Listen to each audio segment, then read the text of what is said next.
Assalamu alaikum. My beloved students of class 5, how are you all? Hope you all are fine by the grace of Almighty Allah. Alhamdulillah, I am also fine by the kindness of Allah the Exalted. Welcome to NIEVS Home School. This is Wahid Noor, Assistant Teacher of Islamic Studies, National Ideal English Version School Day Shift. Today I am going to conduct the class of Islamic Studies for class 5. And today our topic is from chapter 2, SQ, short question answer 21 to 30. So 10 short question answer. This is the part 4 and all the question answer competency based. Lecture number 22 and there is no HW, my beloved students. So let's start. I given here a lot of questions, but among there only 10 question answer I selected. That 10 question answer I will discuss. And most of the question answer already we discussed in live class, but a few question answer left which already we will discuss in inshallah coming live class. Okay, question number 34 here. What is the ultimate aim of Qurbani? My beloved students, very soon we will discuss about the Qurbani. So what is the final aim of Qurbani? Why we are performing the Qurbani? Answer is the ultimate means final. The ultimate aim of Qurbani is to raise the standard of humanity, eliminating or killing enmity through Qurbani.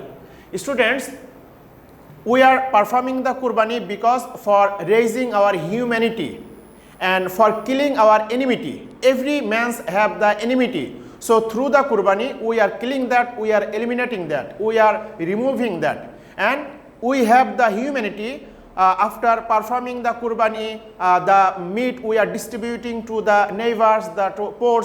So by this work, we are increasing our humanity. That's why this is the ultimate aim of Qurbani. Okay, now another question, question number 36 here. The meat of the Qurbani is to be divided into 3 portions. What are they? Answer, the 3 portions are A for the poor, B for the relatives and neighbors, C for personal consumption. Consumption means expenditure, for personal expenditure. So students, when we will perform the Qurbani, that all of the Qurbani meats we can divide 3 portions. So 1 portion for the poor, for the beggars, and 2nd portion for the relatives and neighbors, and 3rd portion we can use for ourselves. We can eat that or we can preserve that, no problem at all.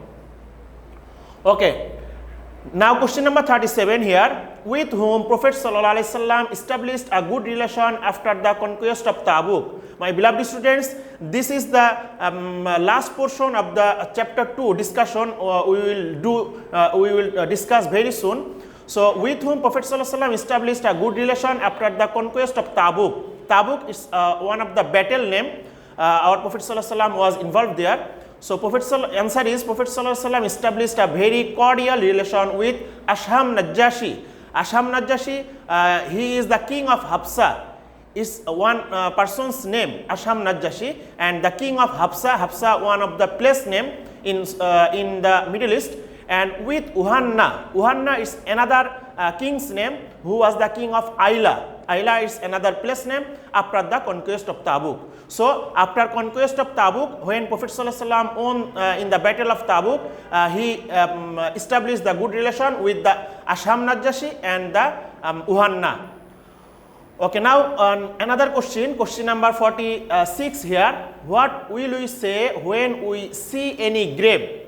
Students, is very important question. When we are crossing the grave, then we will say this dua, that is Assalamu alaikum ya ahlal kubur. You will get the meaning in your book. You will learn that. Now question number 48 here. What should be done before taking wudu in order to clean the teeth? Answer, miswak should be done before taking wudu in order to clean the teeth. Students, when we will perform the wudu, then the sunnat is Prophet Sallallahu Alaihi Wasallam emphasized to the Muslims, if it is possible, you do the miswak, and if you have no miswak, you can use the brush, or if there is no brush also, then we can use the teeth for washing our teeth. So this is sunnat. Okay. Now question number 58 here, which one is the precondition for establishing a good relation, good relation with each other, with the human beings? Answer, mutual faith and mutual respect is precondition for establishing a good relation. It means we have to increase our mutual relation, good behavior with each other. Then the society will be peaceful, the society will be very cordial with each other. Students, now here question number 67. How many happy moments? Already we discussed about this answer. How many happy moments are there for the performance of Som? Som means Roja. Answer, there are two happy moments for the performance of Som. They are the time of iftar and second, and when we meet Allah in Jannat. So we already discussed in live class. This is the two happy moments for the performer of the Som. Now question number 71. What is the importance of Hajj? Very soon we will discuss about the Hajj. The importance of Hajj is it's build a quarrel-free world community, universal brotherhood, equity, and creating international understanding unbounded. Students, the importance of Hajj is when a lot of people gathering in one place and there are many kinds of language, varieties, language type of person, varieties type of colors person, and from the world, many from among the many of the countries people gathered there. So all of the people, they are staying there with the cordiality, with the only for the showing the presentation to the Almighty Allah, and everyone is saying to the Almighty Allah, Labbaik Allahumma Labbaik, I am present the court of Almighty Allah, but there is no quarrel, there is no indiscipline. So this is the mutual bonding with the world community of the Muslims world community. So this is importance for the Hajj. Now question number 73 here. What is called last sitting in Salat? Already we discussed in live class.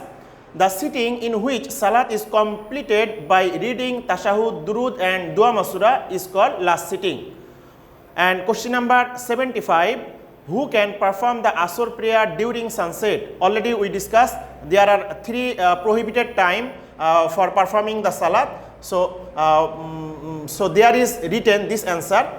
If anyone could not perform the Asr prayer for any obvious reason in time, he can perform it at the time of sunset. My beloved students, at the time of sunset, that is the prohibited time for performing the Salat. So for Asr Salat. So those person, they didn't perform on that day's Asr prayer for any logic of the Shariat related logic. He was in sleeping or he was in any major problem, he was sick, etc. Then they can perform the Asr prayer at the time of sunset. I hope you understood. So these 10 question answer you must be learned, and rest of all question you can learn, no problem at all. So that's all for today, my dear students. Keep practicing at home. See you next class inshallah. Till then, assalamu alaikum.